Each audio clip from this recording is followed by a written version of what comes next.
I keep getting asked, what has the closure of the West Fraser Mill done to real estate and how it's going? So let's actually look at the numbers for this month's market update. I'm going to share my screen with you guys and we'll have a look and see exactly what inventory is doing. What I've got here is 100 Mile House, all property types, and we're looking at the active listings. So right now, at the end of February, we had 297. And at the end of February last year, it was 228. So that's quite a big jump. But when I started looking into it, if we just look at the houses, so all the different types of houses that we've got here in 100 Mile, the end of February this year, it was 180, and last year was 156. So that's not where most of these new listings are. I was really surprised when I pulled up the bare land. I'll show you guys here. And I can make my screen work for me. So this is just bare land, and we've got 117 here, and it was 72 last year. Now, I think a lot of that has to do with the early spring that we're having. It's been so nice. Everybody sort of is coming out early. I'm showing bare land this week, which is pretty unusual for the first week in March.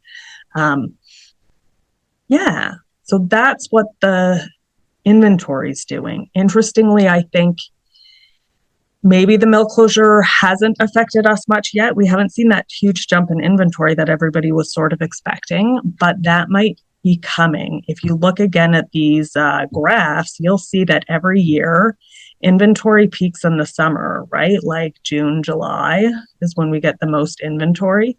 So that all still might be coming. When we look at, say, sales prices, and I'm going to roll this out so it's a smoother graph for everybody. So this is the rolling 12-month average. You'll see our sales prices for land have been pretty steady over the last year. And when we look at all property types together, we're just seeing a slight increase. Now, we had a bunch of good $1 million sales last fall, which might be enough to account for this. Like we're thinking, where were we last year? February was 417.5, and now we're at 427. So that's not a huge jump.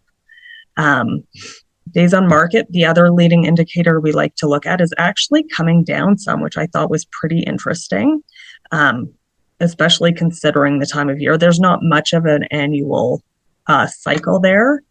But yeah, days on market coming down might indicate that things are going to tighten up.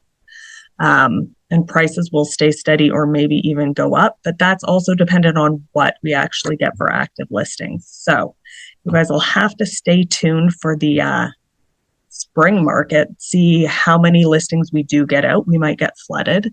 But so far, I think it's going to be a good year for sales. Not spectacular, it's my guess anyways, but who knows what might happen. It's a weird world out there. So if you have any questions about how this might affect you guys, feel free, of course, to give me a call. I'm Amanda with eXp, and I'm here to help. Have a great day.